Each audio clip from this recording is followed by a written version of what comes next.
ये एक joint effort पूरी पब्लिक की, सरकार की मिलके होगी तभी बात बनेगी। जो लोग अभी तक जिनको डिजीज नहीं हुई, जी। जिनको की कोमॉर्बिडिटीज हैं, जिनके घर में बुजुर्ग लोग हैं, इन सबको तो खतरा है ही है। तो बेसिकली फिर वही चीज है कि जिन लोगों को वैक्सीनेशन नहीं मिली उनको सबसे ज्यादा खतरा है, क्योंकि वो बिल्कुल अनएक्सपोज अभी तक पॉपुलेशन है, और खास तौर पे वो भी लोग जिनको पहले बीमारी नहीं हुई है। सो बेसिकली तो ये प्रॉब्लम है कि ये सोसाइटी में किसी भी आदमी से किसी को फैल सकती है, और हमें ये चीज लेके सोच के चले जाना कि कोरोना चली जाएगी, नहीं, ये वायरस तो रहनी है। इन्फ्लुएंजा आज तक नहीं गया, तो देखना ये है कि इसका जो प्रभाव है वो उसको मिनिमाइज कैसे किया जाए, ताकि वो ट्रीटेबल सिचुएशन में रहे और नंबर ऑफ पेशेंट जो आने वाले हैं वो इतने कम हो या माइल्ड डिजीज हो कि उससे डेथ का खतरा ना बढ़े। इसी चीज की तरफ हमें ध्यान देना है। तो इसीलिए सारे ही लोगों को ध्यान देने की जरूरत है। कोई अपने आप को इस भ्रम में ना रखे कि मैं पहले संक्रमित हो चुका हूं, उसके बाद दोनों डोज भी लग गई हैं, तो अब मैं दूसरे को नहीं दे सकता। नहीं, बिल्कुल गलत है ये। दूसरे को फिर भी दिया जा सकता है। माइल्ड डिजीज भी अगर आपके अंदर लगी हुई है, सिम्टम नहीं है, फिर भी आप अपने सांस के जरिए दूसरों को जो है डिजीज दे सकते हैं। तो इसलिए सोशल डिस्टेंसिंग और क्राउडिंग जैसे इंटरस्टेट ट्रैवल होएगी, ऑलरेडी खुली हुई है, लोग मिलेंगे, तो उससे ही ये ट्रांसमिट होती है। कोई केरला में बढ़ गया या साउथ स्टेट्स में बढ़ गया, नॉर्थ ईस्ट में बढ़ गया, तो इसका मतलब यह है कि सेंट्रल इंडिया में या दिल्ली में नहीं आएगा। ये सोचना गलत हो जाएगा, क्योंकि जैसे उस स्टेट से लोग ट्रैवल करेंगे, कैरियर स्टेट में यहाँ पे आएंगे, यहाँ पे वल्नरेबल पॉपुलेशन होएगी, तो उनको डेफिनेटली फिर दोबारा होने का खतरा हो जाएगा। वायरस का जहां तक वेरिएंट का आने का सवाल है, वो हमारे कंट्रोल में नहीं है जी। और वो जब वेरिएंट बनेगा तो स्टडी होएगी, तभी पता लगेगा कि ये नया वेरिएंट आ गया। तो उस चीज को लेकर के हमें अभी परेशान नहीं होना। सरकार अपने लेवल पे रिसर्च करके, आईसीएमआर रिसर्च करके वो पता लगाएगी। बट एज कॉमन पीपल, आम आदमी की तरह हमारा जो कर्म है, हमारा जो फर्ज है, उसको निभाना बड़ा जरूरी है कि इसको कैसे हम इस बीमारी से बचें।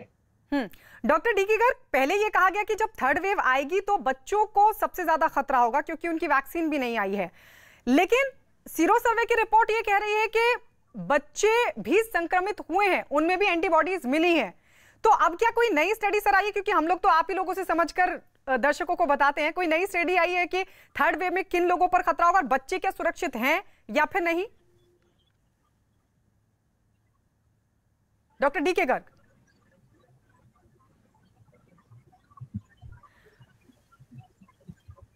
डॉक्टर डी के गर्ग, आवाज मिल रही है सर आपको? डॉक्टर स्वाति माहेश्वरी, क्या अभी कोई नई स्टडी भी आई है जो ये इंडिकेट कर रही है कि भाई थर्ड वेव का खतरा इन पर सबसे ज्यादा होगा, बच्चों पर होगा कि नहीं होगा? देखिए, ये एक बहुत अच्छी बात पूरे पेंडेमिक में रही कि बच्चों में संक्रमण जो है वो कम देखा गया, और अगर उनमें हुआ भी तो एसिम्प्टोमेटिक इन्फेक्शंस हमने ज्यादा देखे। लेकिन जब वायरस इतना ज्यादा ट्रांसमिसिबल हो जाता है, जैसे अभी पैनलिस्ट भी बोल रहे थे कि परिवार में अगर एक व्यक्ति को हुआ तो सबको हो जाता है, ऐसी स्थिति में बच्चे भी सुरक्षित नहीं रह पाते हैं। क्योंकि अगर बड़े लोग घर के वैक्सीन इस वक्त कोरोना से संक्रमित हो गए तो डेल्टा वेरिएंट जो है वो चिकन पॉक्स की तरह से बहुत ज्यादा ट्रांसमिसिबल माना गया है, यानी कि बहुत जल्दी फैल जाता है। तो ऐसी स्थिति में हम बच्चों को भी सुरक्षित नहीं रख पा रहे हैं, और इसीलिए आप देख रहे हैं कि जब नंबर्स बहुत ज्यादा हो जाते हैं, जैसे भारत में भी जब 3 लाख 4 लाख तक पहुंच गया, इधर यूएस यूके में जब आप देख रहे हैं कि संक्रमण बहुत ज्यादा बढ़ रहा है, तो बच्चे भी अछूते नहीं रह पाते हैं, बच्चे भी लगातार उसकी चपेट में आ रहे हैं। और खास तौर से इस वजह से भी क्योंकि बच्चों को अभी हम वैक्सीन नहीं लगा पाए हैं। देखिए, यूएस में भी अभी जो उन्होंने वैक्सीन लगाई है वो 12 साल से ऊपर ही लगा पाए हैं, तो वो भी लगातार ये प्रयास कर रहे हैं कि हम 12 साल से कम बच्चों में भी अब वैक्सीन को लेकर के आए। तो आने वाले समय में जरूर वैक्सीन बच्चों के लिए होगी, और भारत में भी लगातार इसके लिए बहुत ज्यादा प्रयास इस वक्त सरकार कर रही है कि जल्द से जल्द बच्चों के लिए वैक्सीन आए।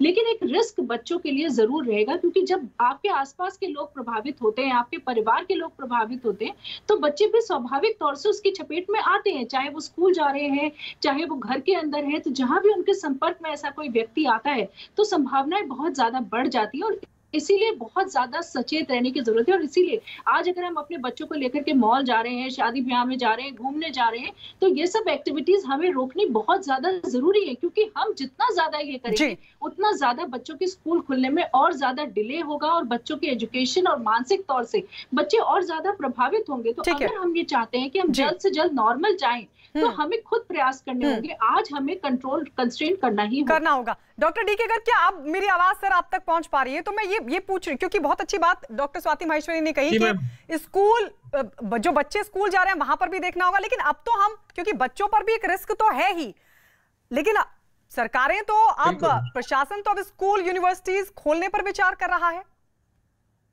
ये फैसला जल्दबाजी में है क्या? आपने बिल्कुल सही बोला। जैसे कि बच्चों पे जो इफेक्ट है वो आएगा ही, और हमें बिल्कुल सोचना है बच्चों में भी वैक्सीनेशन या कि टीकाकरण जितना जल्दी हो लगाना चाहिए और जितना स्पीड अप करना चाहिए, क्योंकि बच्चे भी एक तरह से रेस्ट पे हैं ही। उनमें जैसे ट्रैवलिंग में और जो स्कूल जाने में उनकी जो बच्चे बड़ों से ज्यादा समझदार तो होते नहीं है, और वो उनमें जो चांसेस ऑफ इन्फेक्टिविटी है काफी ज्यादा होगी, इसलिए बच्चे भी एट रिस्क हैं। तो इनको हमें जितनी जल्दी हो हमें वैक्सीनेट करना चाहिए, जिससे हार्ड इम्यूनिटी डेवलप हो, और उनमें जो अगर सिम्टम्स होते भी हैं तो वो काफी माइल्ड हो और रिस्क कम हो जाए। इसलिए हमें जितना जल्दी अपने पर्सनल लेवल पे, इवन सरकार को भी करना चाहिए जितनी जल्दी हो उनमें टीकाकरण करवाए। और अब हमें जैसा कि डॉक्टर स्वाति ने बताया, बच्चों पे